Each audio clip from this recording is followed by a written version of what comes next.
Hello, everybody. I don't have a camera. Flawless. Prepared. Wonderful. That's how it works. That's the absolute best. So it's either chat or it's me. One of them's going to be gone. Well, anyways, while I get my camera working, I'm going to go ahead and do a little introduction and give everybody the limelight while I figure out what's going on behind the scenes. Welcome to Citizen Central. It's episode 3, podcast I started earlier this summer where I brought different creators in to talk about some of the hard-hitting topics around Star Citizen. And today, brought in 4 of the greats, a couple of new, a couple of old. Actually, I think everybody here has been around for a while, except Citizen Kate. You joined in the last year or so. Is that right? Just over a year, yeah. Just over a year, cool. 18 months at most. Okay, cool. Well, why doesn't everybody go ahead and let's do a little introduction. We'll just go clockwise around the square. Tell everybody the kind of content you make, who you are, and I'll try to fix my problems. Oops. Clockwise. So me? Right? Hello, Yeah, go ahead everyone. and I'm the start with Noobifier. Noobifier. I make no bullshit content. And you can find me mostly on YouTube. I do have aspirations of going to Twitch, though. So waiting for the right patch, we'll call it, for Star Citizen. My Enderprize? next? Yeah. Okay, sorry. Sorry. Hey, what's up, everybody? I'm Enderprize. I live in New York City. I'm a musician and streamer here on Twitch. Play games, drums, and obviously the game that we're talking about today, Star Citizen. Citizen Kate? I'm Citizen Kate on YouTube. My channel is mostly org v org type combat. My org Skunkworks faces off against other orgs, Adventure One, Liberties Reapers, those kind of groups, and it's mainly just very organized, large scale combat. Cool. And finally, Croncy. Yeah, I'm Croncy. I stream Star Citizen on Twitch, and I do some TikToks and some stuff. You can find me everywhere with Croncy. And we do a lot of stuff with racing events. We do sniping events. We do tank events. I try to get people to shoot each other as much as possible. Yeah, I've got to do one of your tank events. That was a ton of fun. I didn't know you did TikTok stuff, though. How does that go? Yeah, so I've only started getting heavy into it in the last maybe 3 weeks. And it's weird because it's hard to figure out, because sometimes you'll get a TikTok that just gets 50,000 views and then your next TikTok will get 20. And yep, Yes. that's weird. Exactly, dude. But I like the platform as well. I think it's cool. Yeah. Yeah, it seems like a good platform to kind of put out some short form content that you don't feel like making a whole video about, highlight some streams and stuff.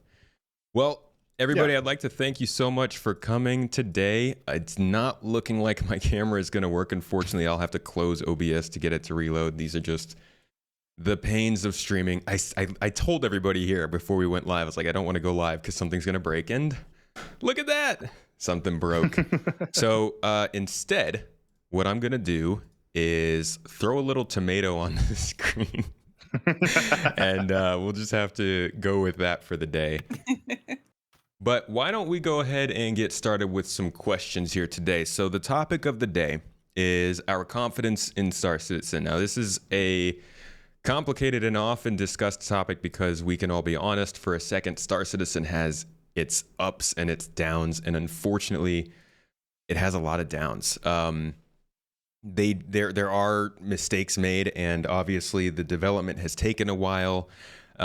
There's plenty of criticism of the game. And a lot of times the misconception that people have is that the people who follow and love and support the game don't see those criticisms or don't acknowledge that things can be difficult at times. I think it's solid for us to get together and, talk about not just the things that we like and the things that are going well, but also some of the stuff that annoys us a bit more. So I thought we would sit down today, talk about some of the upcoming things like 4.0, 3.18, CitizenCon, and in general, how we've been feeling about the gameplay in the last couple of months to year to decade. So how about we, and this is going to be a pretty open discussion. I am asking the questions, but as always, people are free to ask their own questions, bring up their own topics, and, go on a couple little rants, and I'll just keep on making sure that these cameras don't keep turning into rainbow puke while we do it. So I'll get started talking about CitizenCon. It's coming up next week at the time of this recording, and traditionally it's been pretty important for Star Citizen marketing, also for some information, but they've had various mistakes in the past. I would say probably every year they've done something that's been a little bit controversial. From your experiences, no matter how long you've been following or when you started playing, are you confident that this one in particular, the way that it's shaping up to be, is going to get the job done, whatever the job may be, in your opinion, this year? I'll start with you, Noobifier, and we'll go from there. So I think last year was a success as well. Just for the record, right? There was, live is live, as we found out just now, right? Obviously, but as far as this year is concerned, I don't think that I can't see there being anything to actually go wrong, because as far as I know, it's all pre-recorded. So they basically have to launch them on, like, a monkey with a Stream Deck could achieve success with this show. And it's good that they're having a show. There was actually discussion in Spectrum, of all places, where people are saying, can we just skip CitizenCon this year and just go about our business normal?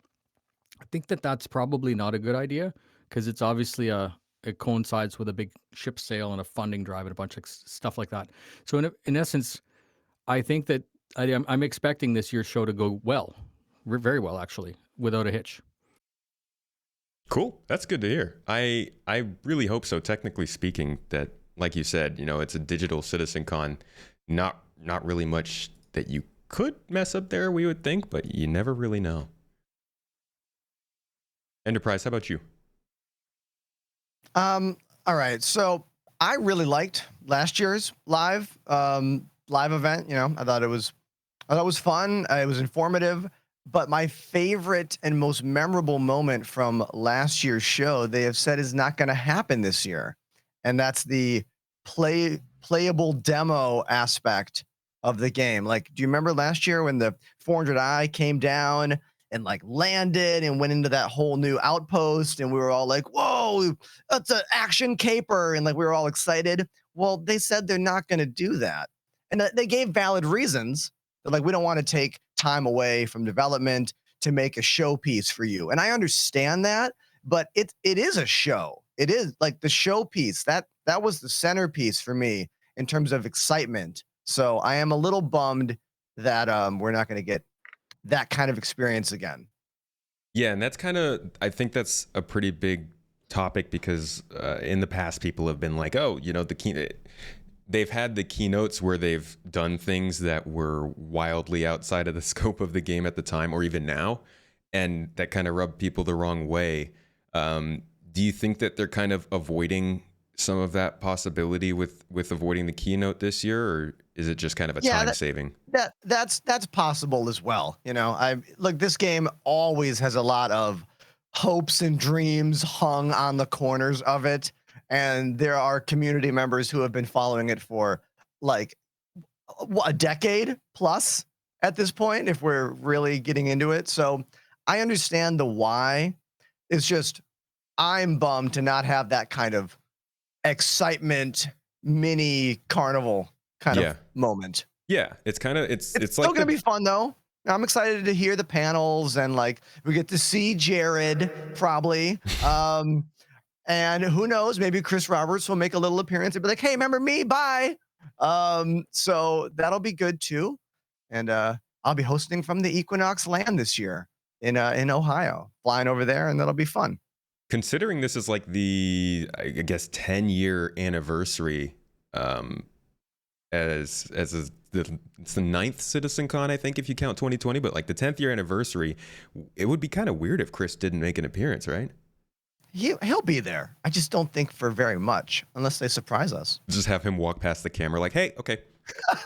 But is it even going to be live? He hits the stream deck for us. He hits the... That's actually a good point, Noobifier. I don't, did they do any part of it live last year, or was it all pre-recorded? No, there was live in between. Little intros that would Yeah. go into the next thing. Okay, yeah. So maybe something like that, but I'd be interested to know how much they're going to focus on, pointing out that it's been 10 years. Like, it's kind of a big deal. I bet they wanted to have something big for this year, but just didn't line up. I wouldn't. To me, it's. We'll talk about it later, but I think that being proud of the fact that it's been 10 years can be misunderstood. Mm-hmm. That's a totally fair point. Yeah, absolutely. Because there's going to be all kinds of like other coverage that will cover and focus on that point.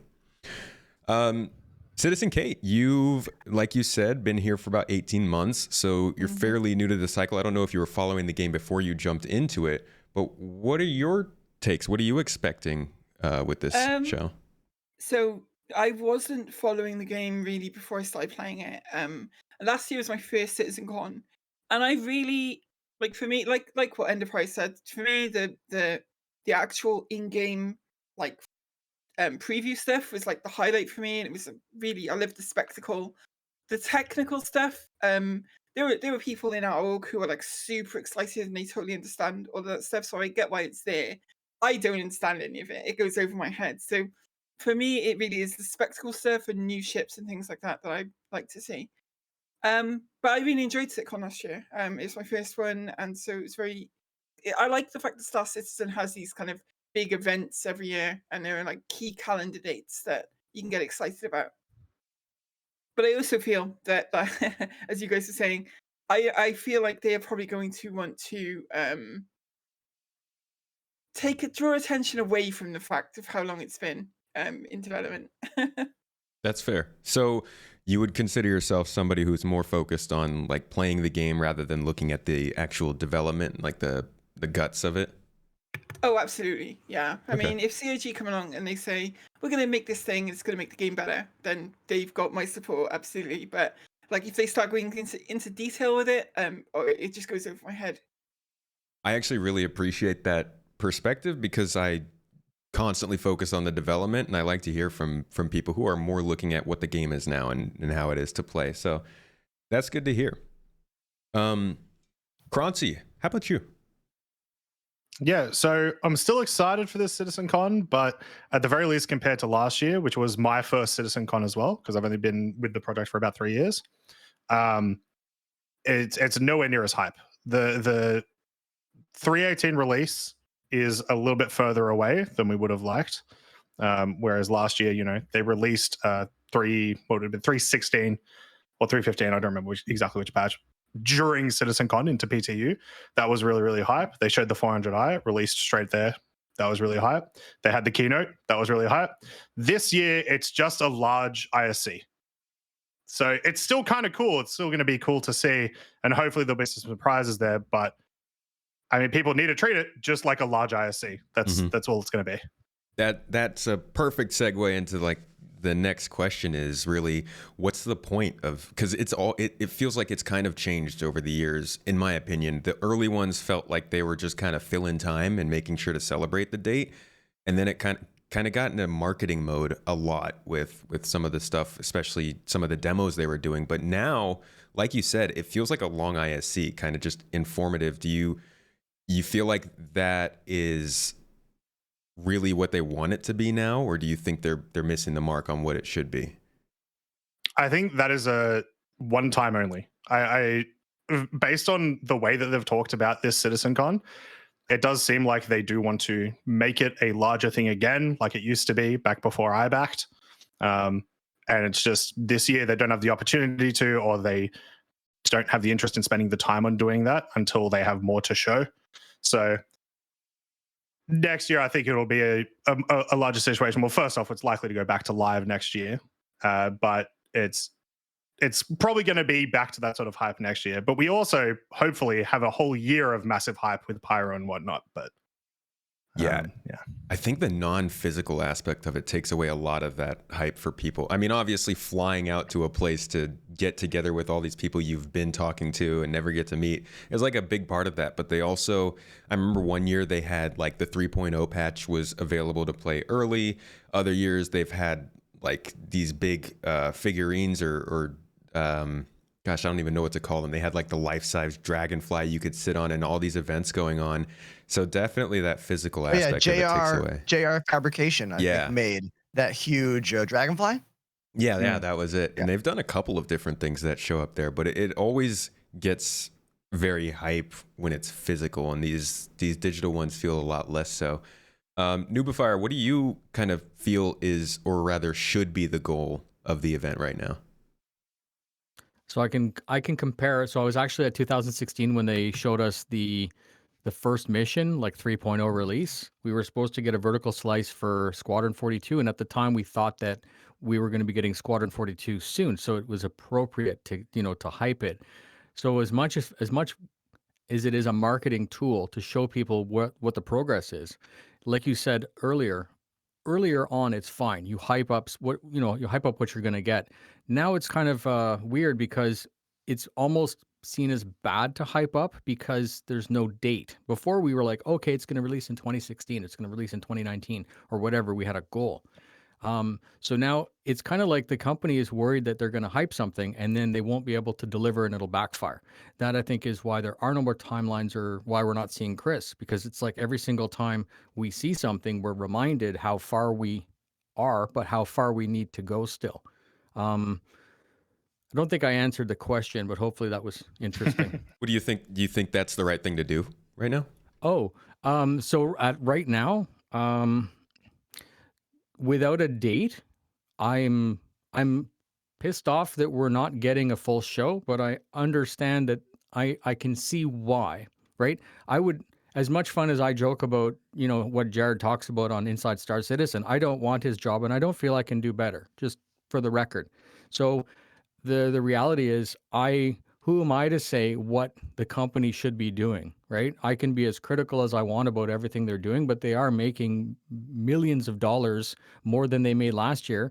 So that's where I think that noise comment from Jake came up from, is that the community is noisy, but the community is also demonstrating that we're happy, like kind of in a weird way. I'm hoping that this year is a record year for them at CitizenCon. I'm going to watch it happily and be super interested to see what it is, but I don't think that the hype is going to be like before. And I really don't think that they should be doing something like a vertical slice of Squadron 42, something we've already seen, even if it's new, unless they're ready to release the game in the next 6 months. It's not safe, right? So that's an indication to me that they're not ready. That's fair. Use that kind of stuff as more marketing for the game when it's closer. Enterprise. I also wonder. Sorry, I also wonder what would they show this year as like a the big game demo piece, if it's not just the exact same thing last year, but in like 12 different locations. Pyro Station. On Pyro, right? Yeah, but that has nowhere near as much hype effect as the first glimpse of Pyro we got last year. It's probably not even ready. So that too, exactly. Right. So and it's also a spoiler. You know what I mean? So this is what I'm saying. Yeah, It did feel like when they showed Pyro last year, and granted it was like, first CitizenCon, so very exciting anyway. It felt like it was closer than it actually was, because we're a year on now, and we haven't really seen a lot more of it. So yeah, I definitely think that they're probably gonna have to show more of Pyro, but it will basically feel like it did last year. Yeah, last year's an interesting one, because compared to other demos they've done, I feel like we ended up seeing more from last year's demo in game than most other years. But at the same time, the big piece, which was Pyro and the planet and the outpost, are still kind of up in the air. And I wonder, I don't remember if they said anything about this, or my timeline's so off now with all the different dates that have been thrown around, but were they expecting to have Pyro in this year? No idea. They definitely alluded to it, but it's a year out, and they can't exactly be too confident with that sort of timeline, right? Right. I blank out whenever they give times. Whenever anything about time or calendar, and whenever that happens, I just go, oh, it's a pony. I just think about something else. It helps me cope, and it keeps me, regular. You just black it out, basically. Yeah. Okay, that's fair. So I personally think that I like what they're doing. I want CitizenCon to just be like the major annual update to all of the important bits that, you know, if you don't pay that much attention throughout the year, like you come in February or you come in June or even you come in like September, you can go and watch the last CitizenCon and get a decent idea of like what the general flow and direction of the game is. So I do like that they're doing that sort of major update on all the major aspects, but I get the disappointment of there being no keynote for sure. Now, moving on from CitizenCon a little bit, a lot of people backed this game because Chris Roberts was involved. I think that's more true of people who came in earlier on, but many people saw his name. Remember Freelancer? We have the player base for Star Citizen is much older than your average game, and you end up with people who were playing those games back in the day when space games really were in their heyday, coming back and looking for something like that they gives them the feeling that they got from that stuff. So a lot of people backed because of Chris Roberts' involvement. Meanwhile, a lot of other people kind of don't like that Chris is so heavily involved just because of the way that past games have gone, and also attributing the long development style to him as well. Do you guys have any sort of feelings one way or the other about Chris's involvement, or does that not matter to you? Whoever wants to go ahead and start first, I mean, feel free. I'll say something here. Like, I've only been following this game for a couple years, right? So I don't have the long time, 10-year backing of that moment where Chris and them brought out the idea of this game. So for me, when I was looking into the game, I saw Chris Roberts' name attached to it, and it just gave it a little bit more validity. I was like, oh, okay, Wing Commander. All right. But that's it. That's it. Like, Okay. I've never paid any more attention than that initial. It's like when you're going to watch a movie that you really like, you're like, who's the director? You're like, oh, I like them. Okay, maybe I'll like that movie. Yeah, that's a good way to put it. For me. And then if you look at what I've seen over the past 2 years, how many Chris Roberts sightings have there been in the last 2 years of this game? Mm-hmm. Yeah, Noobifier's pulling up a 3 on the screen. Like, and that's exactly what I mean. Like, anytime you're streaming or I'm streaming and it's a new player event, new players have no idea who Chris Roberts even is. Right. Like they don't. So it is interesting to see how his role has shifted and changed through it. And that's my perspective as a somewhat newer person. I'd love to hear Noobifier's take as someone who's been following the game for longer. Okay, so as a person who used to watch every single week, it was Around the Verse, right? We had Around the Verse and Reverse the Verse. Around the Verse would be 30 minutes with Chris and Sandy and Ben and all the developers, and it would be very, very thick and rich about all the theory, all the stuff that they're working on, but all the future stuff that they're planning to do. And then the cool thing was Reverse the Verse would discuss what Around the Verse was. It was actually a really neat series of shows, but times change. And I guess there's a couple ways of looking at this. Every time Chris speaks, it creates a ripple effect that might be worse than the action of his actual presence, meaning that when he's seen as speaking, he's not seen as being doing. And now that we're 10 years into development, what I really want is Chris to do. But I'm torn because as the CEO of the company, he's why we're all here, technically speaking. So it's going to be $1 billion game in like a year, and we're here because of his dream. That's it, full stop. So we have the monthly report in text, which is fine. We have the Squadron 42 report in text. Those are updates, and I'm sure that CIG sees those as replacements for missing out on Chris. And we technically don't need an update from him anymore. But there was a 400 million milestone that was shot right by. Yeah, you could say it's during COVID or something like that. But that video had nothing, and it should have had a summary from Chris, maybe a video with what's going on in the next 6 months, similar to what we had before, not like a 10 for the chair or something like that. And then we just had the 500 million milestone. Missing those to me is a big wasted opportunity, because it's like I said before, it's not necessarily good to say congrats everyone, we've reached 400, because it's a little icky, right? It reminds people of just like the bloat and shit. But at the same time, you can't just fuck it off. It has to be. It's a big deal, right? So a 10-minute summary he can hold should be a minimum of quarterly burn down or one of those patch watches. As a minimum, we should see him 4 times a year, in my opinion, when the patch is about to go live. Okay. Citizen Kate, as somebody who definitely came on much more recently, do you have any sort of, does Chris Roberts' involvement mean anything to you? I mean, in a sense, no. Only because I never played the Wing Commander games. I've got no like experience with the back catalogue. Obviously, the fact that he began this project and is steering this project is, deserves respect. And we're all like Noobifier said, we're all here because of that, and that's great. But in terms of like the pull or appeal of having Chris involved, I don't. I think, to add to what Noobifier said, the fact that I haven't seen much of Chris Roberts in the time that I've been playing the game, so it's hard to make that connection between the two sometimes. But I know I think we're grateful that this project exists, certainly. But it wasn't something that drew me to the game originally. Mm-hmm. Yeah. How about you, Croncy?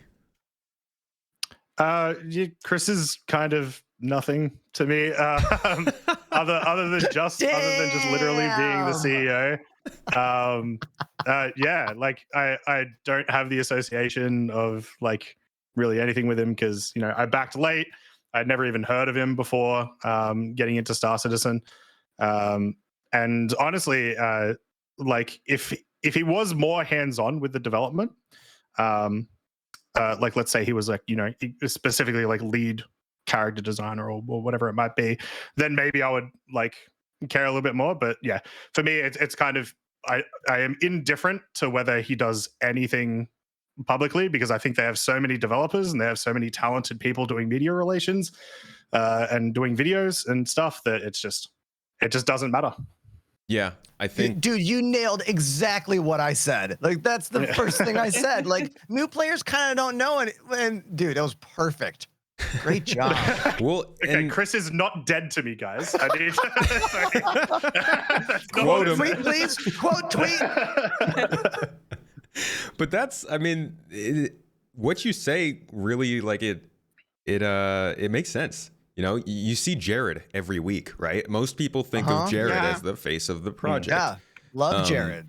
And the fact of the matter, this is just how I view it, no one person really in this project is making that much of a difference. I think that when it comes to the engine team and some of those other very crucial teams, there are definitely developers who carry a lot of weight. And I'm not trying to say that like you could get rid of a developer, we don't care about them, but I don't really see Chris as being the reason for the game as much anymore as I used to in the earlier years. So in the earlier years, you'd see Chris every time. He'd be out there, he'd be explaining his vision, he'd be helping people understand where it's going. But after a while, it felt like the development started to get its own legs. New developers were coming in and helping to define some of these things and these goals and the messaging.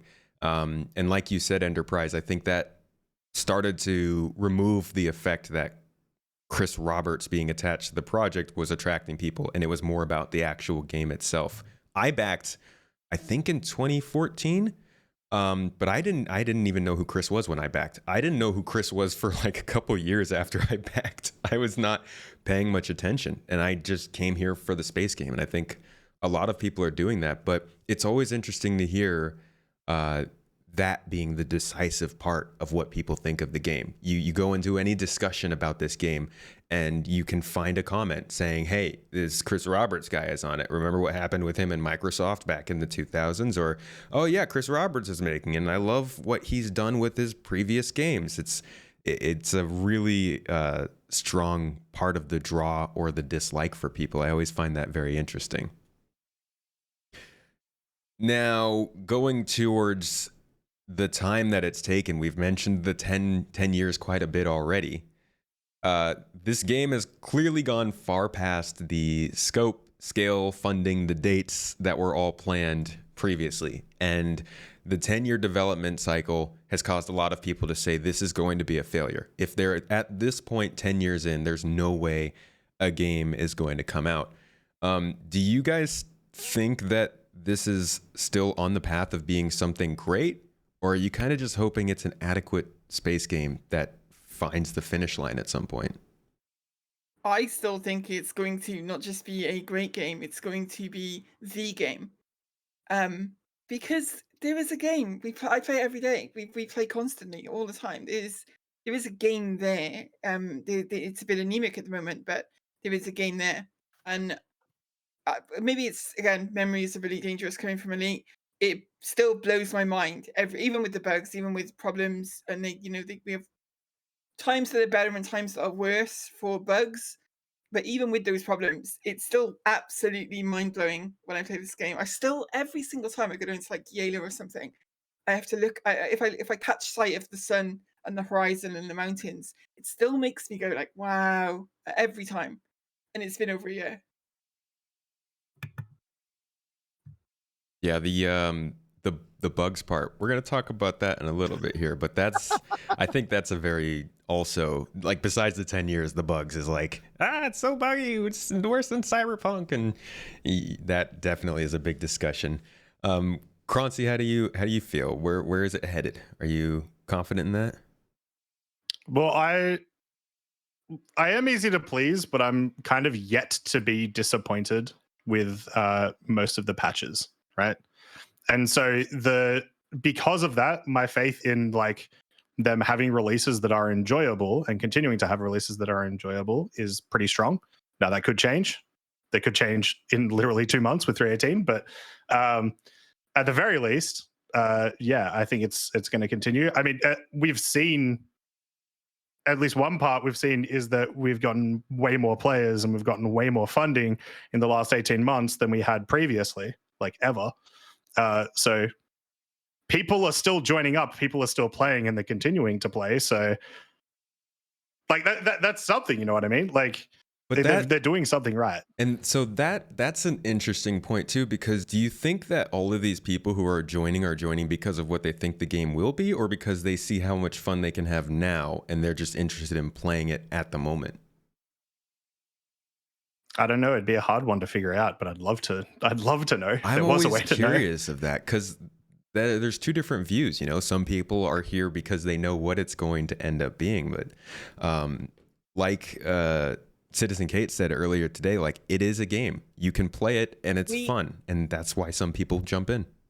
We have an informal saying in Skunkworks that you play the game that we have. So our doctrine, our methods, our strategies are all based around what the game is right now. And on the channel, I try and not tacitly encourage people, but I try and present the game as it is now in a way that to show that you can.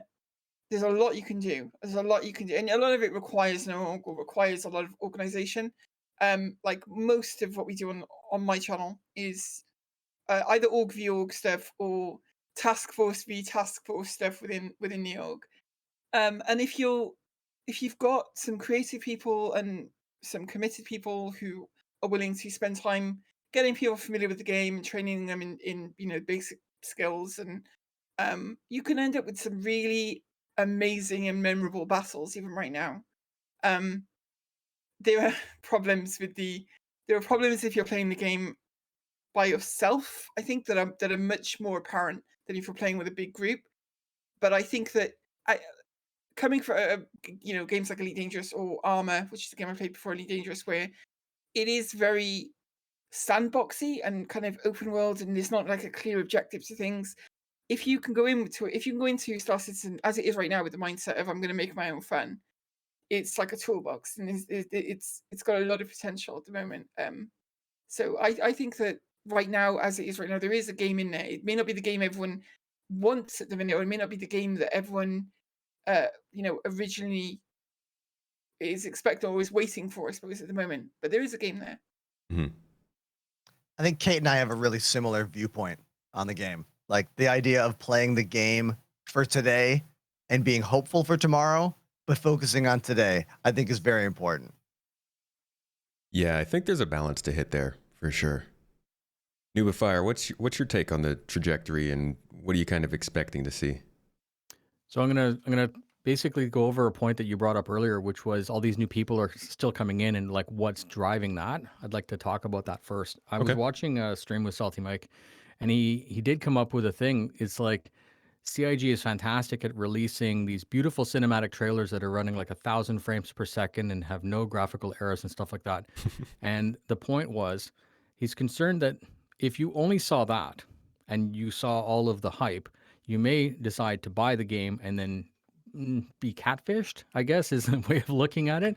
So, but to address that, I can't see that being where all of the money is coming from. Because if you did that, you wouldn't start with like a $500 game package. You'd start with a free fly and you'd stay for what you like. So that might be where that's coming from. There's also the thing like you could be thinking like maybe old backers are still buying ships. You know, the FOMO, the fear of missing out. Or you might just have millions and millions of new backers that are buying starter ships and really having a good time. And again, without company metrics to be able to discern that, I can't. Like I've got no data on that. So it's an interesting thing to think about. As far as like, do I think the game is adequate at this point? I can see it's great. We all know it's going to be super great, and it's mostly similar to what was pitched, right? But it's even more brutal. So as much as I do like playing the game, I do have some fear for the future that all of these 4 million people that are backing, even if those aren't fake accounts, right? For the voting, those 4 million people, how many of those are going to stick around for what is basically a rust type of timeline where you are very, very dedicated or very Eve centric type gameplay, because it is very time consuming. And again, it's sandbox. You know, you make the rest of what it is. Your friends, you get out there and you do something. It has so much potential, but I think that my fear is that it'll always be an indie game with $1 billion budget. You think it might not have space for the casual players? I don't think so. For them to get that, we need stuff like the go-kart track. You know, we need stuff that you can just go fuck around in. Yeah. Because and that's good. I like, of all the features that they announced, that little bit of creep, I was like, I can actually see myself spending hours and hours just racing in there. You know, and everyone's like super pissed off that that's such a waste of time. He's like, why aren't they building something else? And the guy even said, he's like, I did it in my spare time just for the fun of it. And now it's apparent based on the last show that he's spent more time, and probably not his own time, but it's most definitely that's the kind of stuff that an MMO needs. We need a waste of time in the waste of time. Yeah, I definitely agree. sometimes things like that. Agreed. Love that golf cart situation, Mario Kart thing. I want that. I want different colors with those carts. They could sell that. They could just sell that, and $45 go-kart module. There you go. CIG, break it out, make it a mobile game, and you're good. Don't you Look hate what you've done. Don't you hate it when you give them monetization ideas? I do this all the time. I'll be talking about like, what if we could buy this? And I'm like, no, shut up. Why am I? No, I don't need to give them more ideas for things to sell me. But Yeah. I think that's because we're passionate about the game and we do really love it. Even when we're being critical about these aspects of the game, we're here because we do like this game. You know, like I was really connecting with Kate when she was talking about play the game that we have now, play the game that is possible. Because when you look at the scope of games currently on the market, even in Star Citizen's, well, buggy and limiting version that we have, it does things and allows gameplay that no other video game in the world does. Like, think about how many games allow 6 degrees of freedom motion in flight inside a ship or a vehicle that you can use all analog controls with. That list is like, what, 2 games? I mean, I guess Microsoft Flight Simulator, no, it's not in space. Elite Dangerous and Star Citizen, right? Is there another one? I think there's probably like a couple of space sims Maybe out there. maybe some indie titles, but these are very small, like I might be simple testing some games. games that are coming out. Yeah, Yeah, like there Noobifier are could other probably name a few. ones. Yeah, but they're not on the scale that this is at, you know? So if that's the kind of game you like, you're almost forced into learning about this game and like dealing with it. I think that's a great way to put it. We all learn to deal with it, and it's more fun when you have friends. Again, what Kate said. I think this game's going to get more and more tedious to play as we get closer and closer to an actual beta. Mm. That's a different. I don't know if you want to move that discussion. That's a different thing. Oh, but boy. especially when you're alone, The it's B going to get word. more and more tedious. It's definitely a niche kind of game, and like Noobifier said, like they need to have like it is amazing. Like you said, Enterprise has a lot of really unique stuff going for it. They've got to hit that balance of making it this very intense, deep niche game, but also bringing out some of that more casual stuff that people can just jump in and try, or like the casual things that people can make content out of, right? That is very easy to digest. You see it, you're interested in it, you go and you look a little bit deeper. That stuff's key. Let's see. So I guess we've talked a little bit about playing the game that's there now versus waiting for the game that is coming out later. And I think this is where a lot of frustration comes up, because many people, myself included, are always looking at what's going to be happening in the future that uses the features they're adding now, right? People are like, oh, they've added rivers. Like, why the heck would I care about a river? And then maybe, you know, that ends up being a place where you can very reliably find consumables, or in the future we can use it to have fun little mini games or you transport stuff down river. That honestly might not be the best example. Let's say something closer to like caves, right? Caves are not a super useful feature, but definitely something they can make big use out of later when they have AI in there, they have bases in there, all that kind of stuff. So the difference between waiting for it in the future and looking at it now can be really frustrating. And that's mainly because the game right now is kind of frustrating to play.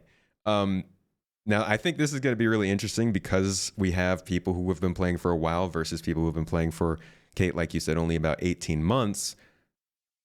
How do you feel about the current state of the game, the glitchiness, the instability, versus maybe when you joined or in the past years? And we'll start with Kate, because I'd like to hear the juxtaposition afterward. So it's funny. I was watching Salty Mike recently. I love Salty Mike, by the way. Salty Mike is like my main source of Star Citizen like entertainment, if you will. I was watching Salty Mike, and Salty Mike was talking about level cap gaming and pointing out that there is like a process that new players go through where they start off thinking it is the most amazing thing they've ever seen, and after a while they still think it's amazing, but you do get the little the creeping in of, oh, this should be changed and this should be different. And I thought about, as he said that, talking about level cap, I noticed that it was something that had happened to me or was happening to me as well, where I love the game and it's just an amazing spectacle, but there are little niggly things that happen or that you wish were different in slight ways that starts to creep in.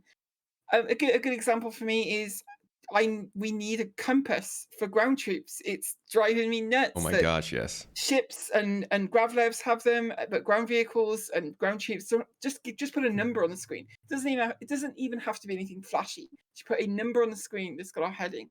Clearly, that data exists because other vehicles are using it. In terms of the bugginess, I feel like we've had stretches of really good time where there's been very little, and then periods like right now where 30K seems to be really common.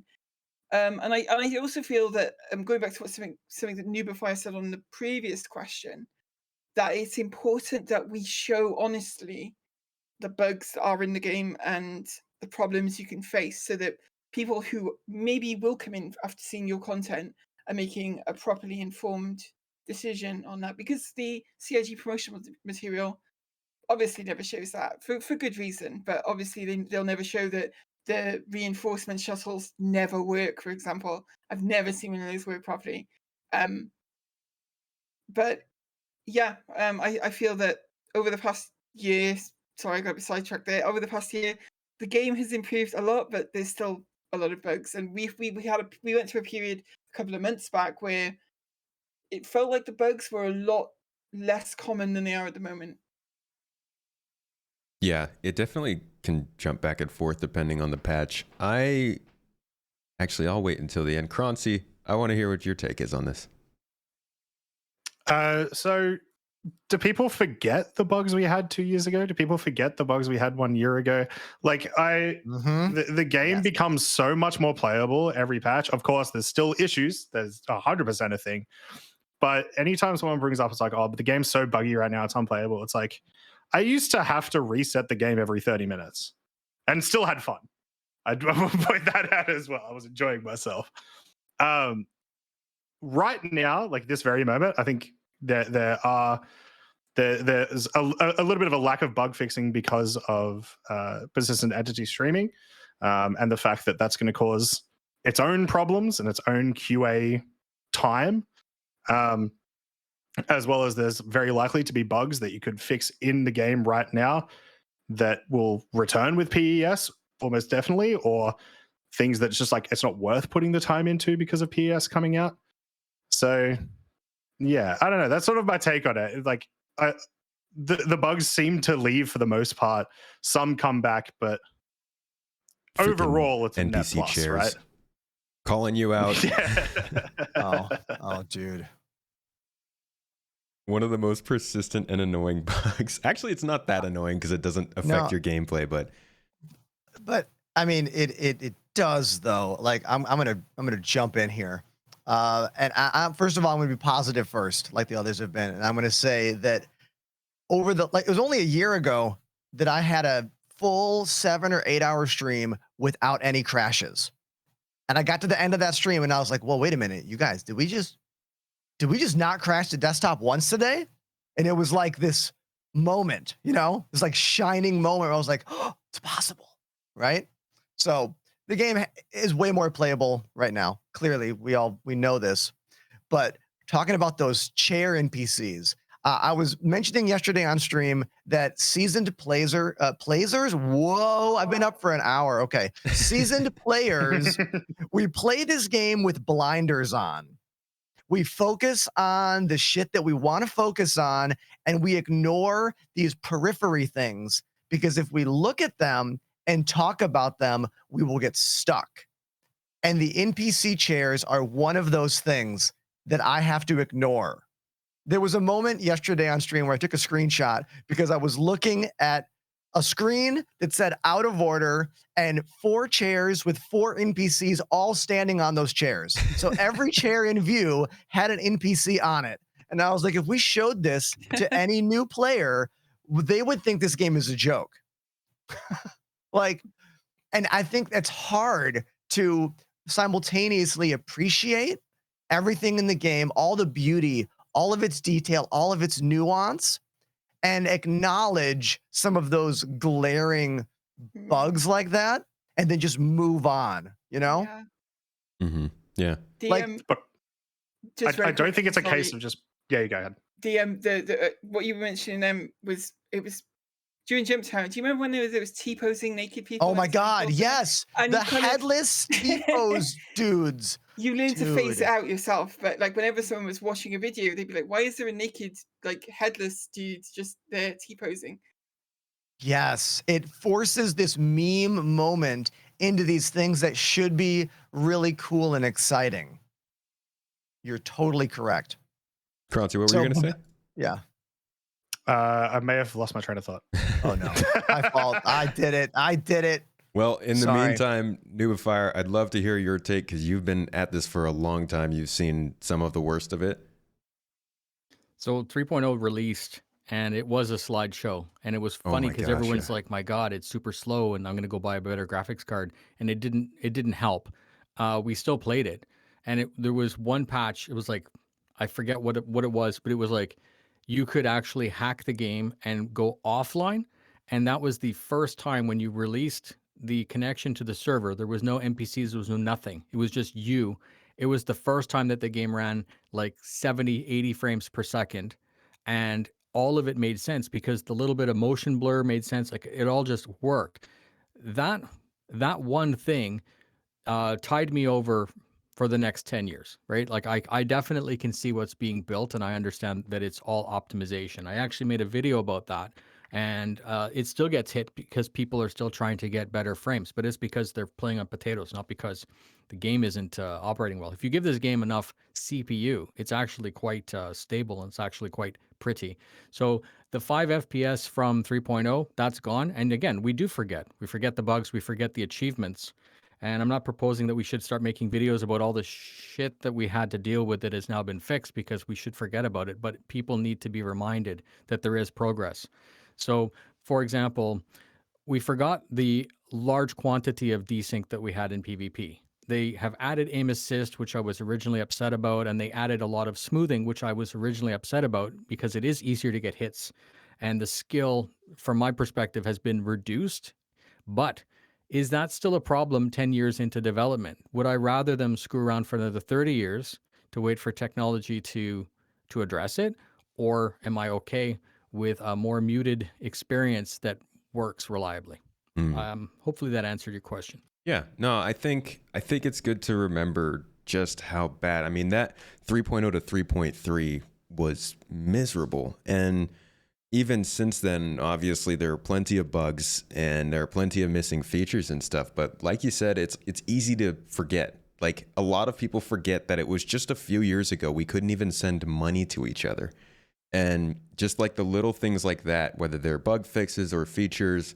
I think they do make a difference, and they've started to become more and more frequent, in my opinion, over the last few years. Now, jumping. I will say. Oh, go ahead. Just sort of going off something that that Noobifier mentioned.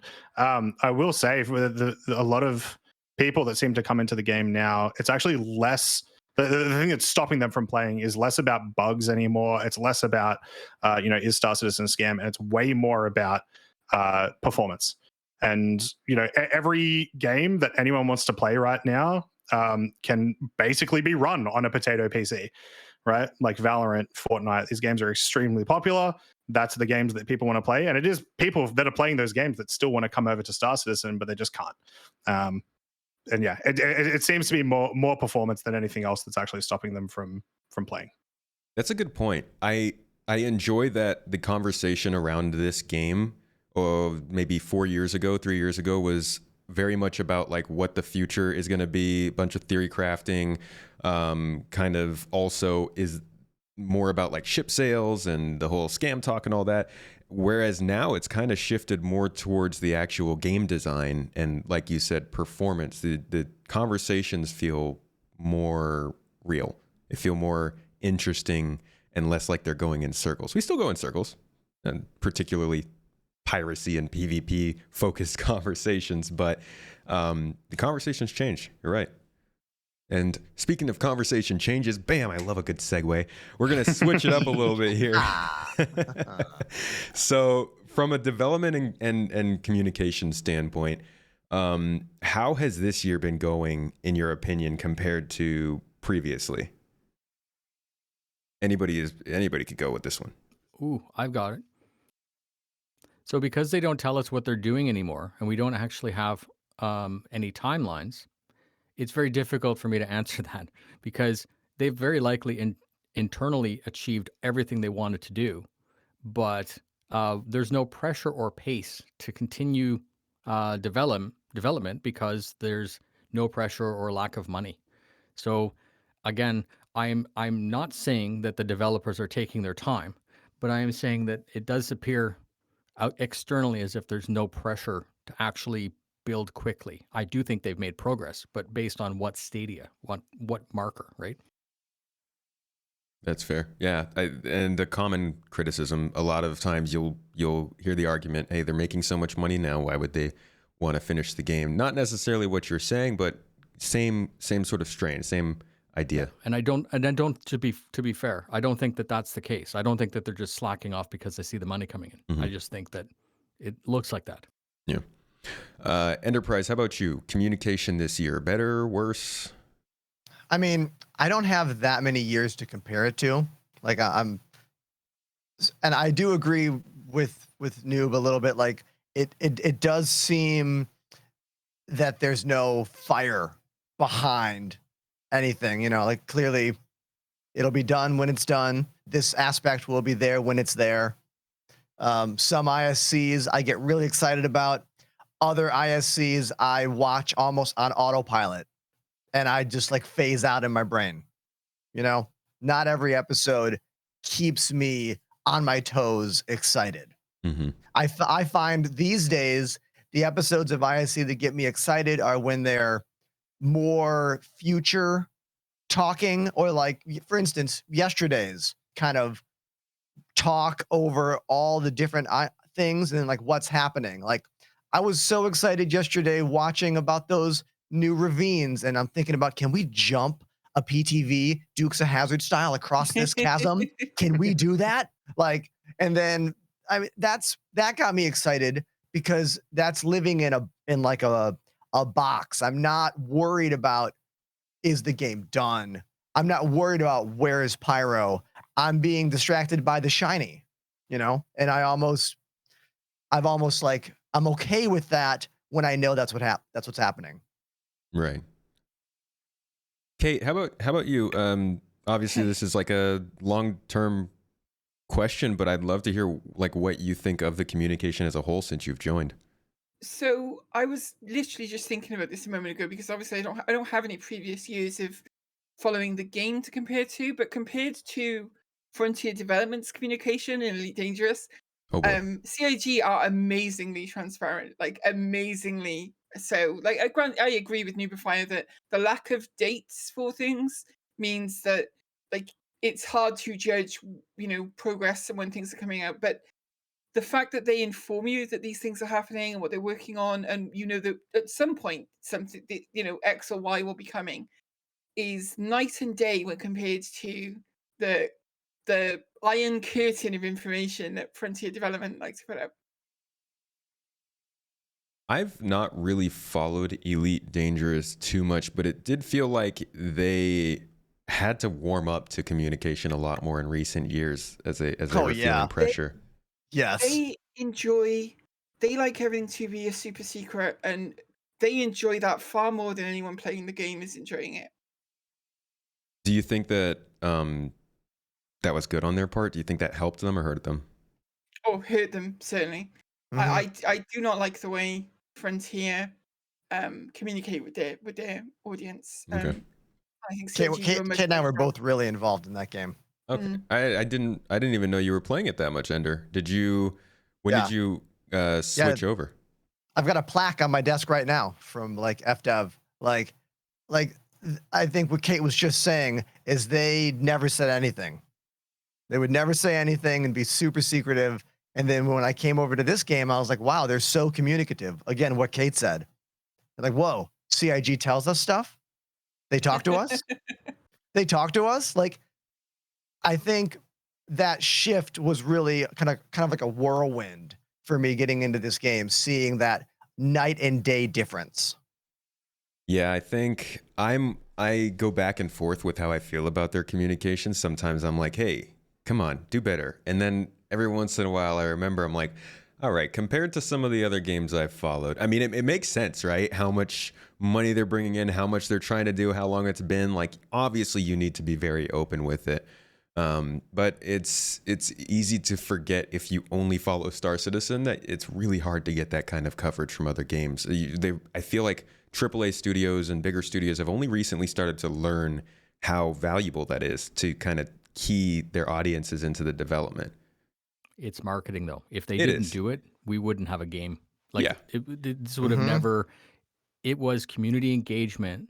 The reason we have it is because of community engagement. If they were to stop, and I'm joking because they seem to have stopped, but anyways. It's definitely marketing too. I mean, I wouldn't. This is why I don't really cover other games. Like, it's very easy to cover Star Citizen because there's always news coming out, and obviously that makes it very easy for people to learn more about it. So you're right. You're right on that aspect. Let's see. Croncy, did you weigh in on the communication? I don't have much to weigh in on it because I've never really been invested in a game enough to care to even look to see what kind of communication they're giving out. You know what I mean? Like when I was playing Eve heavily, I would look at patch notes and that's it. When I was playing WoW heavily, I would look at patch notes and that's it. Star Citizen's actually drawn me in enough to care about the development, you know? So at the very least, I would say in the last year, the communication feels like it's gotten a little bit better. And I think that has a lot to do with some of the people that they've hired on the community team. Like compared to, you know, the previous 2 years. But otherwise, like I'm happy with it. It's sick. I get to see an ISC every week. I get to watch Noobifier's SCL rundown every week. You know, Try to be accurate. yeah. Yeah, Dude, sometimes yeah, you need that 5-minute Croncy. summary. Yeah, You're exactly. so Look, SCL's a lot. you're so right, dude. Talking about watching something new every week and how that's different. A lot of times when new players are showing up during a free fly or something else, and I'm explaining to new players what they're getting into, it's like you're not just getting into a game to play. Well, it could be. It could be that thing you play and then you're done. But if you want, it's like you're finding a new TV show that you like, or you're finding a new interesting hobby. And that hobby is learning about this game on a regular schedule. That's not normal for most gamers out there. I don't care how much you like Cyberpunk, you probably don't learn something new about it every single week, unless you're discovering that for you in the game.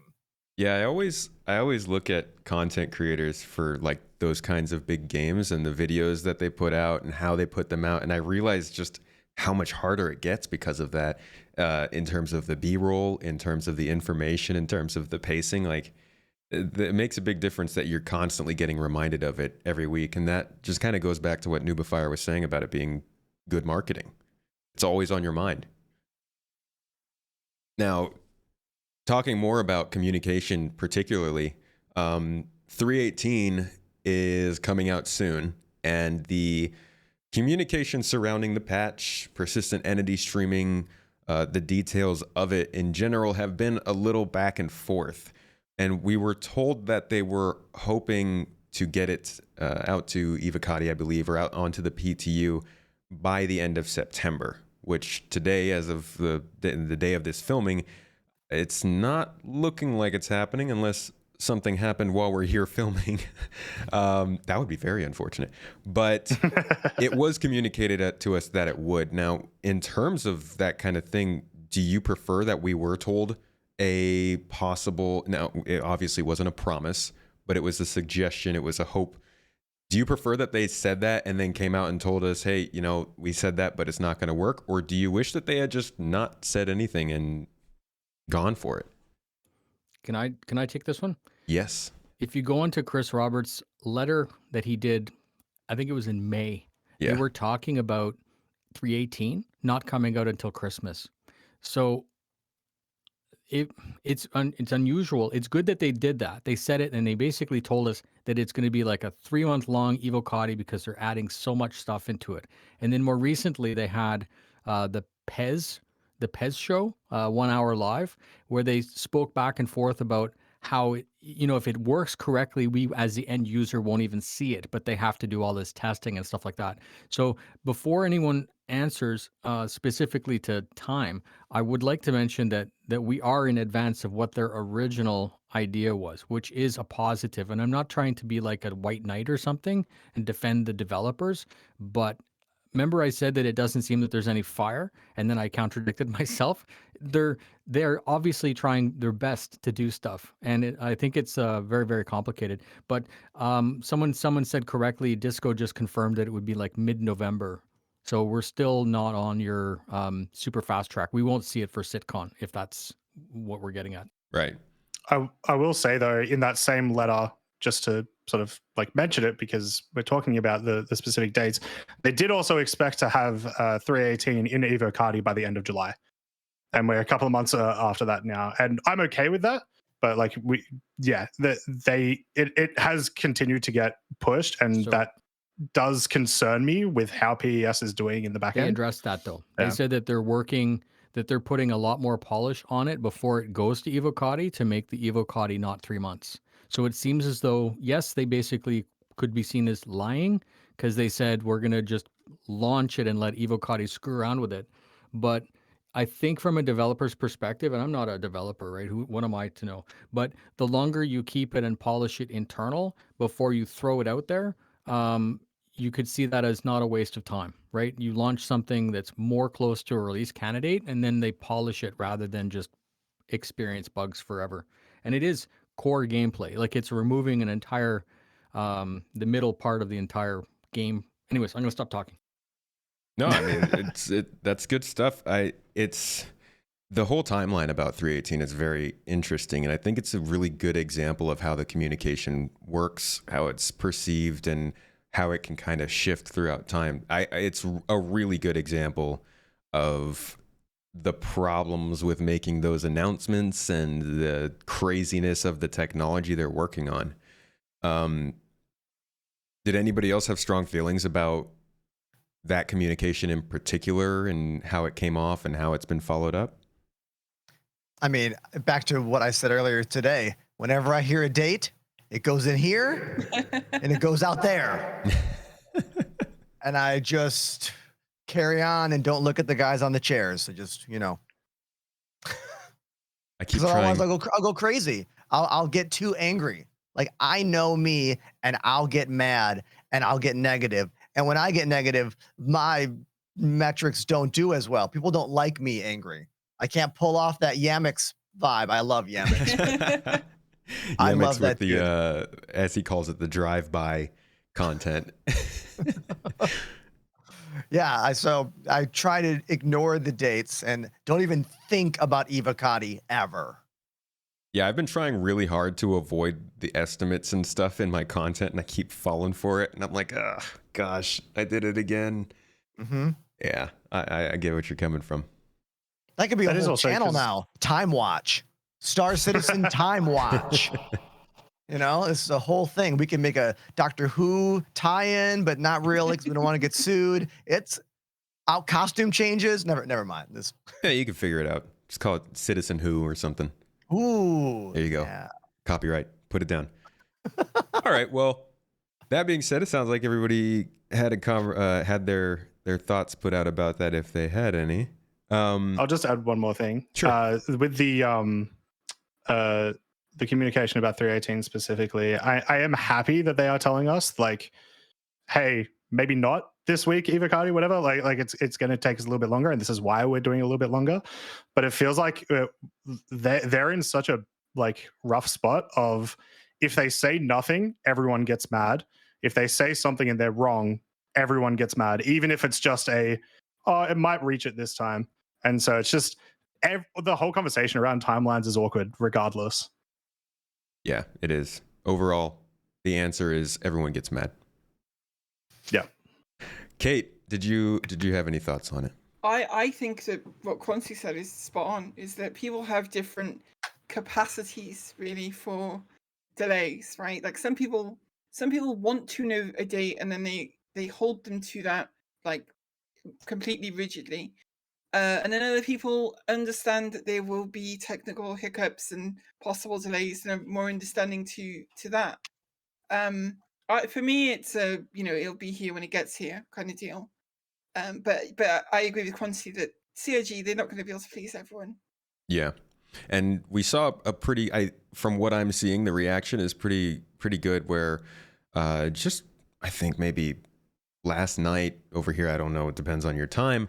But Jake, one of the community managers and also a prominent voice when it comes to roadmap updates, came out and told us straight up what's going on with 318, why it might not be an Evocati.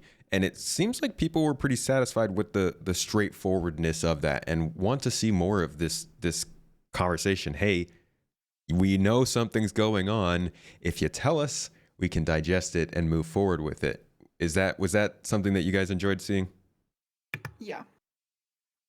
Jake might be one of their best employees ever, honestly. He is- Just saying. He is the punching bag. Jake. He's such a nice guy, and people shit on him so much. And I would like to say publicly that I'm very sorry for what the community does to you on a weekly basis, Jake. Yeah, it's Including the positive things. It's too much. it's frustrating, because obviously, Like everybody knows the saying, don't shoot the messenger. It's not like Jake is running the company or any of the community managers. He's sitting rather. there like, I know what's gonna really piss them off. He's like typing away late at night. He's like, yeah, this is going to be good. Yeah, I feel for community managers, not just in Star Citizen, but everywhere in general. Because online man. discourse is painful at this point, and they're at the forefront of it. I used to say the exact same thing when Elite was, my main game. Like, don't get mad at those guys. It's none of this is their fault or their doing at all. Yeah. Shifting the topic once again, we got two topics here, and we're gonna wrap things up. This is actually kind of a big one, and I think a lot of people sort of sit on this question quite a bit because it's hard to know. But do you feel like you have a good idea of what the end game Star Citizen is going to be? Not necessarily end game content, but like if you were to jump into the game when they say, okay, no more AUEC, we're going live, and you had a couple days to play, do you feel like you understand what you would be doing? Nope. Not a clue. I think we have what we want to happen, but there's so many different possibilities for what the game's actually going to play live that it's hard to gauge. But I'm sure we'll all enjoy it. Hopefully. To answer that question, you really need to do up a list of what is in the game right now and what will be in the game when it is like what they want to put in the game. Let me rephrase that, right? That'll give you a better idea of if the game is what you want or what you think it's going to be. That just Correct. reminds me of your answer when Yamix asks you what else do they need to do, and you just had a list. A list. Yeah. It really does. It comes down to like, what do they have planned? Because we can't know until we know what they want the game to be in general. But I also wonder if that's a problem, that they might not know or might not be able to communicate it clearly. And I also wonder if that's okay. It's a weird position to be in. Like, Noobifier is totally right. We don't know until we know exactly what their scope is. Like, for instance, Star Citizen could be farm simulator in the future, right? You fly to a planet, you land there, and you grow your crops. Heck yeah, Space Cartel. And you raise your kids, and like that's the whole game. Like, I don't think that's what the game is going to be, but in the idea of endless updates and endless innovations, that could be a thing. Like, my initial answer to that question you asked was like, yeah, I know what the game is because I'm thinking about the now game. I'm thinking about the now game with just expanded things around that now game. Mm-hmm. But if we open that Pandora's box, like Noobifier said, and continue on, we have no clue. It's also kind of like the game is so expansive that everybody's going to have a different kind of answer of what it will be when they get to that point. So true. Yeah, Kate. Noobifier put the list in the chat. Who's this in the comments? Who's spamming paragraphs in the comments? That's an incomplete list. Did you have that? You copy pasted that from somewhere? Right from the he Yannick's did. interview. I have the scripts for everything, right? Yeah, you know it. Perfect. Beautiful. Kate, how do you feel about kind of where the game is going to be? Do you have an idea of your gameplay in the future? Yeah, I mean, we all look. I mean, everyone's going to look at it through their own personal lens, right? Because whatever kind of gameplay that you're interested in is the kind of like what you'll want to see from the game in future. For me, that is command and control like systems mostly, because obviously I run a very combat oriented, active, organized org, and from the commander perspective, doing that in game is tricky, is the best way of putting it, because there's no way of coordinating things save for voice essentially. And if there was some sort of command and control system in game, that would help out a lot with that. But from my perspective as the leader of a combat oriented org, what I would want from the game in future, the game that I would be playing would be very much focused around that. But like you said, if they've got the base building and farming and resource management side of things done, someone who's more involved in like the industrial side of the game would be interested in a completely different game loop. It's a cliche to say that it would be all things to all players, but I think that's what they're aiming for. I just think it's going to take a very long time. Yeah, definitely. I think it's important to remember as well. Yeah, like this is a sandbox. The players can often impact the game more than any feature possibly could. So we don't know what's going to happen when 20 more features are added and everyone wants to play them in different ways. It's going to be interesting to watch and it's going to be interesting to see. But I think I'm hopeful that we'll all be satisfied at the very least. Yeah, it's kind of a mystery. All right, shift it Like, again. I mean, go ahead. this could be an endless discussion. So I'm actually going to not say what I was going to say because I think it would just derail us away from your next question. And I'm going to be a good host, not host, the opposite of the host. It's a rando on the wall, just hanging out with you. Tomato, take it away, please. Maybe we'll do an extra bit extended cut afterward. Got it. Okay, the big one. How do you feel about Squadron 42? Oh, okay. It's very open-ended because there's all kinds of feelings about it, but really just, yeah, go ahead. Can I? Okay, I'm just going to say it. Here we go. I don't care. So much so. I'm so on board. I'm with you. I don't care. I literally do not care. I'm going to play it. I'm going to make content about it. I'm sure it's going to be beautiful. I'm sure it's going to be great. I know it's important for the project. I know all those things. But a solo space game experience is not necessarily what I am very interested in. Not. I'm going to play it, obviously. basically And summed up it's going to make the exactly what I was money. It's going to make the company a shit ton of money. And I think it's going to last about a month on Twitch and in the news. And then we're going to be back to the PU. Yes. Which I believe is why maybe they're delaying it. Obviously, they're delaying it, so it could be perfect and all that other good stuff.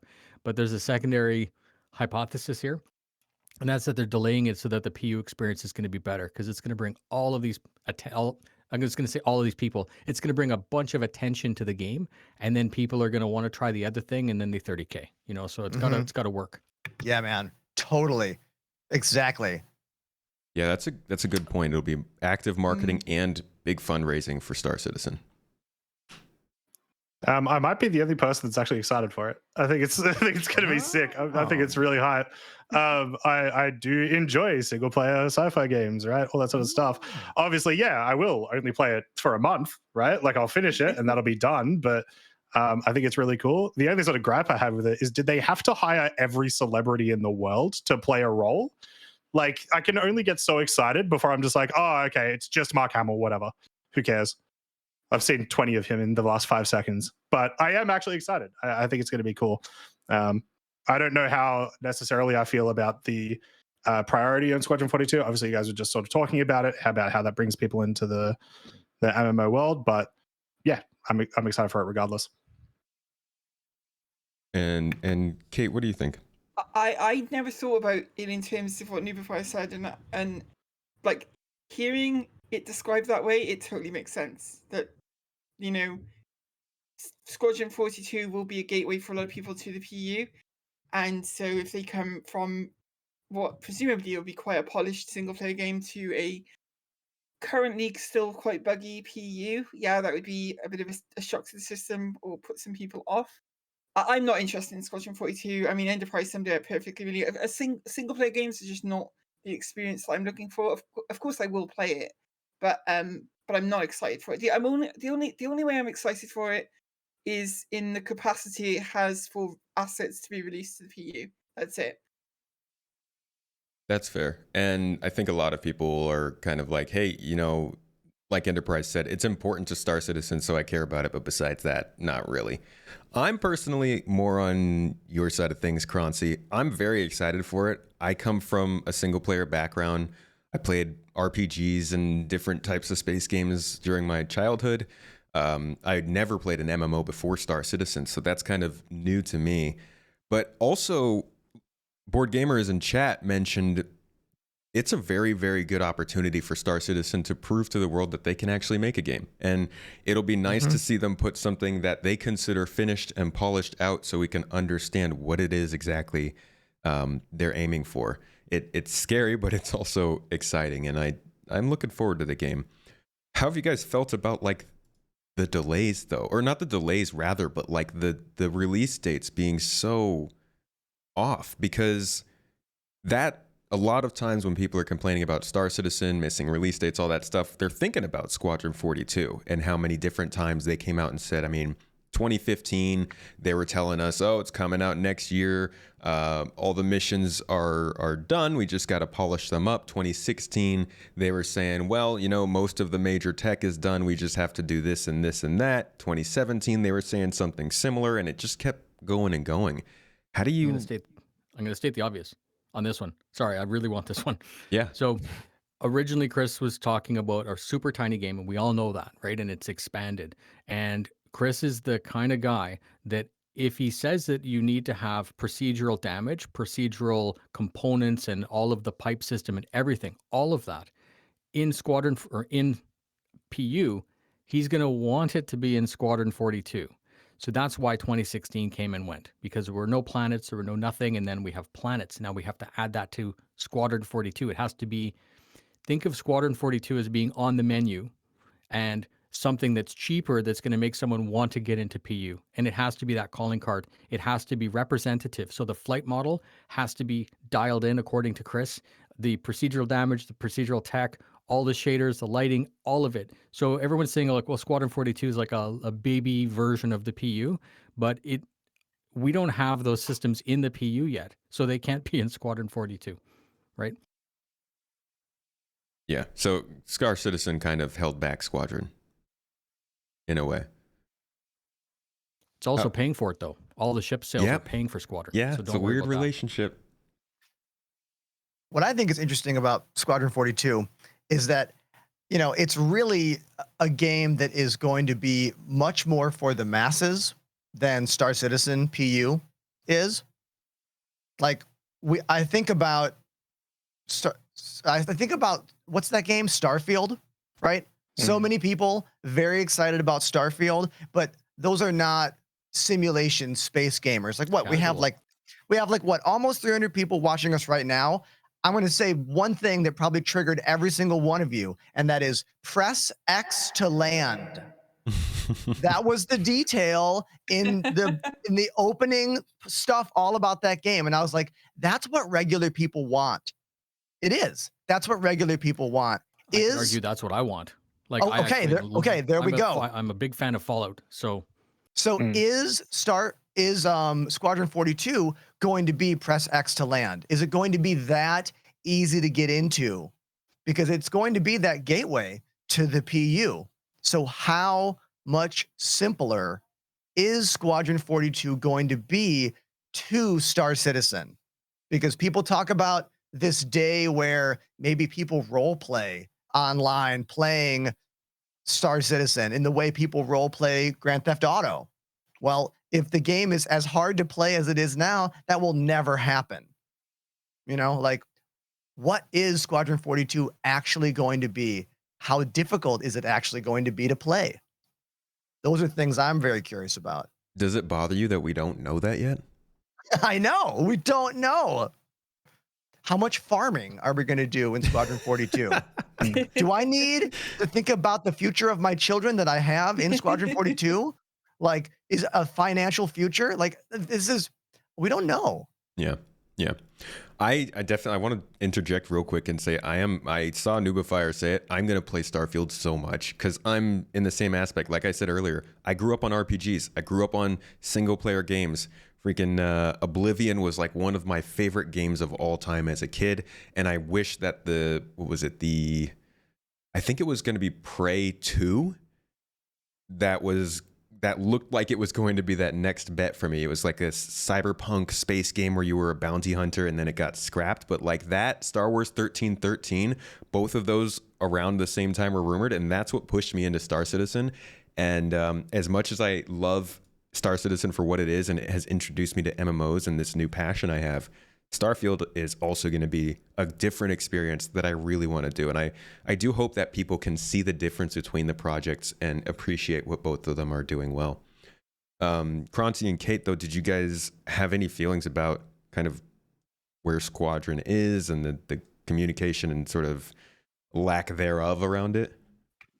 Well, so I like that they do tell us, this is how many people are working on Squadron 42, and it's quite sizable. I like that they tell us this is what, this is specifically like mechanics and tech is working behind the scenes. But it is a single player game. You can't really tell people more than that. Once again, I've only been in the project for the last 3 years, so I didn't have to deal with like the 2015 trailer or anything like that. So obviously I have a different perspective in that way, but it's sort of, I do just want them to show me like a new trailer, in the same way that I want Elder Scrolls 6 to show me a new trailer, in the same way that I was disappointed by the Starfield trailer. Like, I want to see all of that stuff. I don't need to know information about too much of the development, or I'm going to spoil myself, because it's a single player story game. Right. There's definitely a balance there. Yeah, Okay. I don't really have whenever it's mentioned in the progress tracker, the updates and things, I don't read it. I don't really read into it, because it's not a part of the game that I'm particularly like excited for. I just like I said, the only reason I am looking forward to it being released really is so that more stuff gets added to the PU. That's fair. Yeah. Knowing that Squadron releases means that Star Citizen is going to be in a much better place gameplay wise, which is nice. I am curious how that transition of developers is going to impact the game, though. Yeah. It'll be interesting to see what they do, if they focus more on the second episode or bring them all to Star Citizen PU, or what happens there.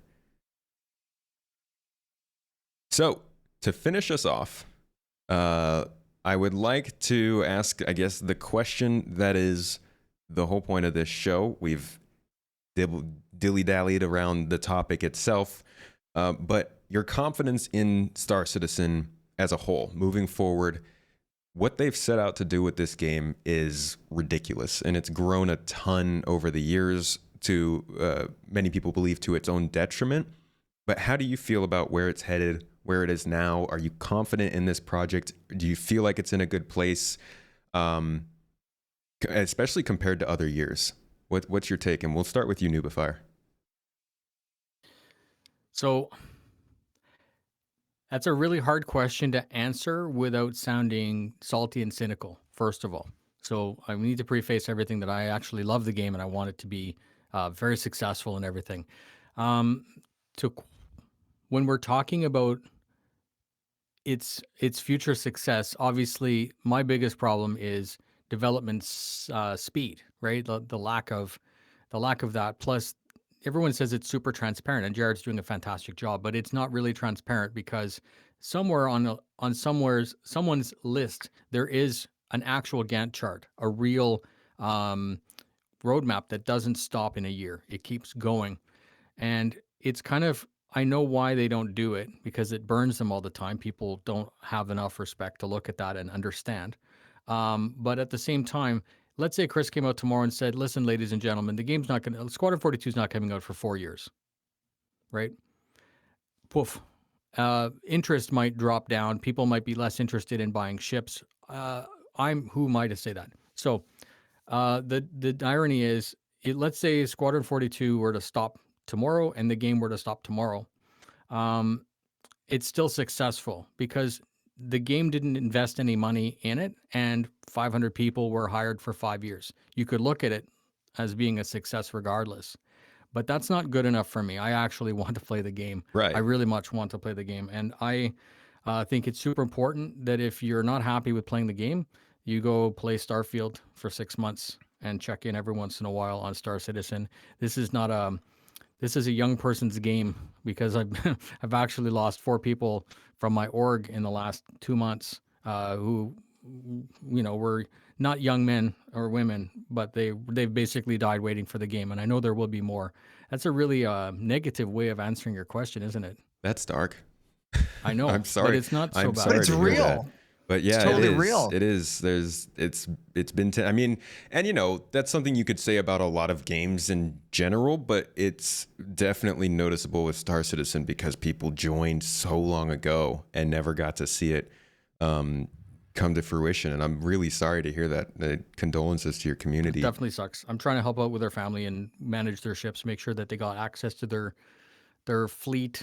A lot of the wives are like, "Wow, this guy's like $15,000 in ships," and they're initially pissed off. And I'm like, "Don't worry, you give me access to that fleet, and I'll find people to buy it, and I'll give you the money back." You know, so it's spinning negative, what could have been seen as a negative to a positive, at least. That's really good of you. I appreciate that. This community continues to impress, and I'm glad that we have each other's backs. For sure. That is great.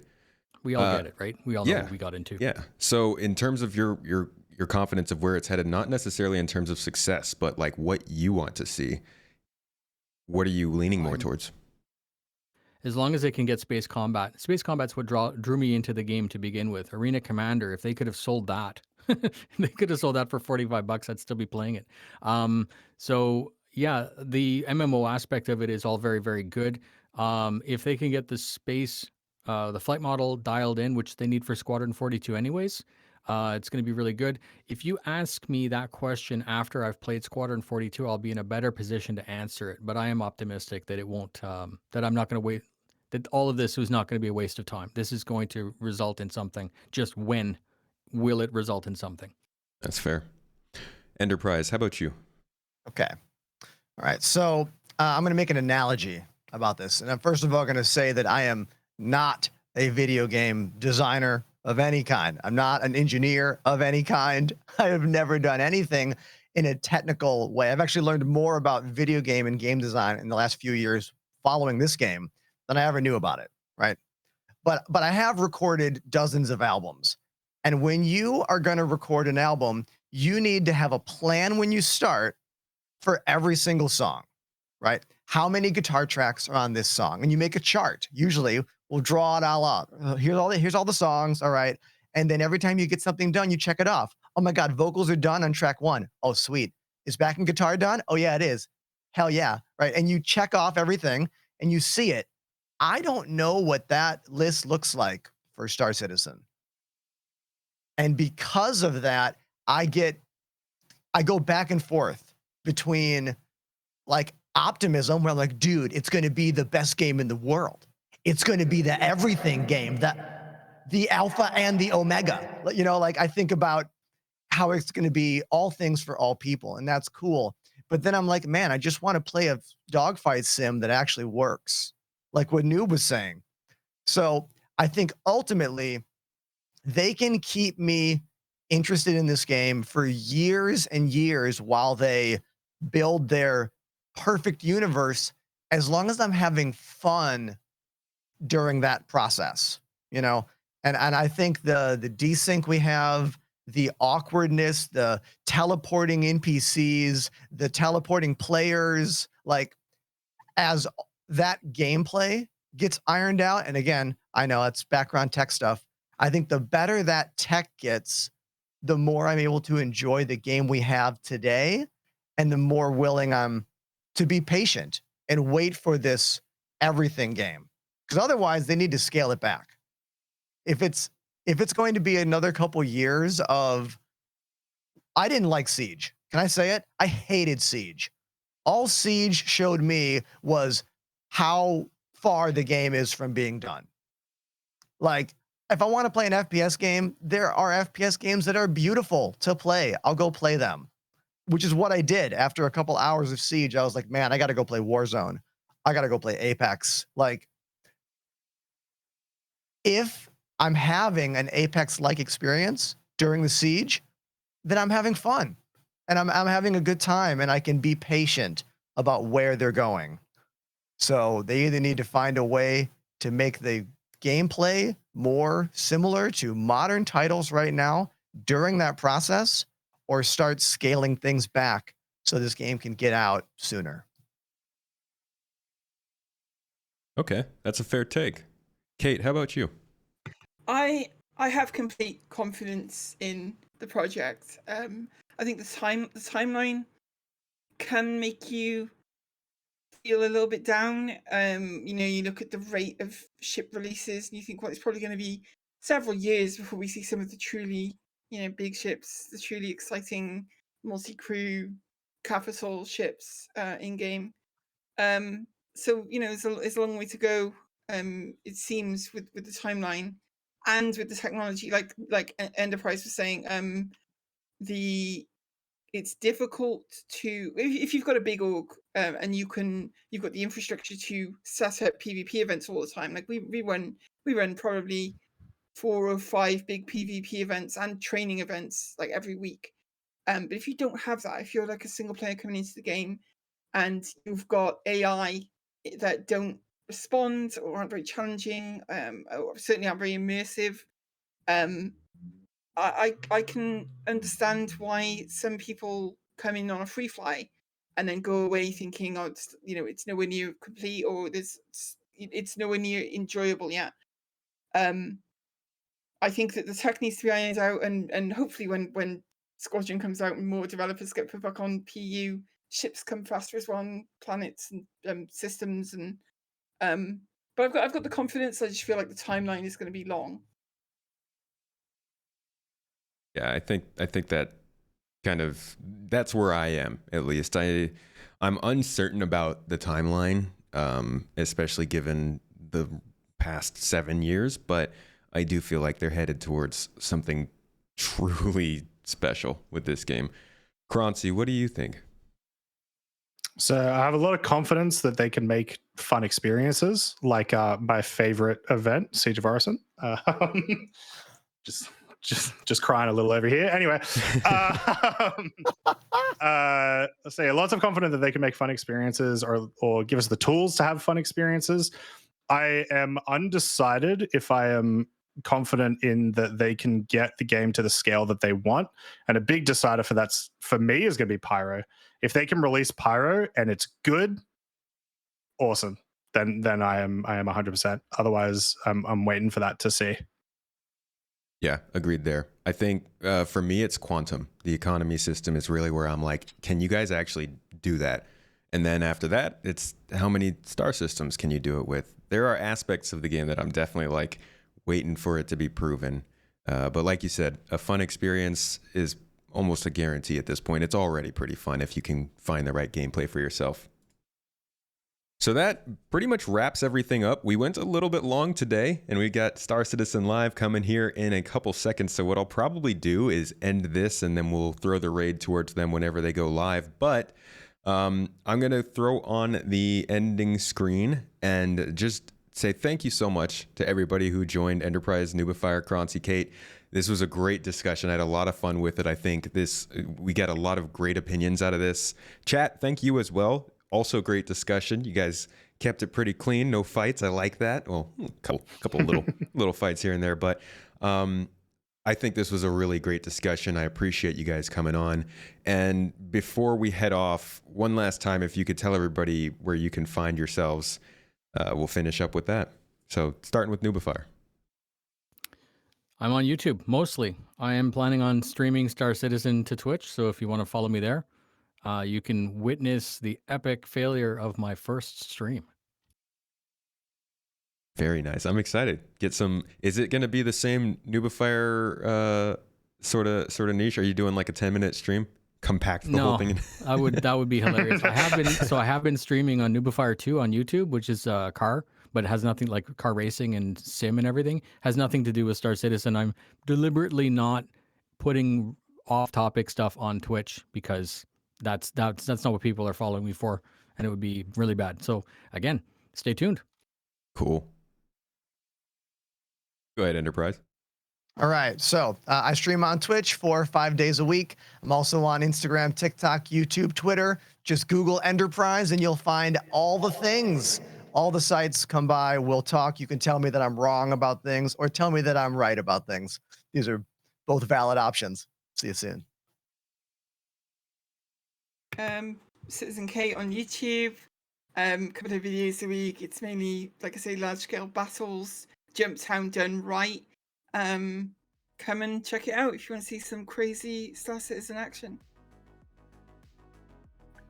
Yep. And so I'm mostly on Twitch, Croncy. We do a lot of community events where you guys can join in some tank battles or some sniper battles, or we even did like a battle royale once. So if you want to join for that, and then you can find me on Croncy pretty much everywhere else. YouTube, Twitch, Croncy1 on Twitter because someone stole my name. But yeah. It be like that. You like have the most unique name and you go and you pick it. And who the heck is this? Why did they choose this name? So surprised when I found Space Tomato on Twitch already. All right, folks. Thank you again so much for coming and giving me your time. I'm going to go ahead and wrap things up here. And actually, I think I'm going to shoot the raid over to Super Mac Brother. I see him online. So one last thanks and goodbye. And I'll see you all in next month's episode. Catch you later.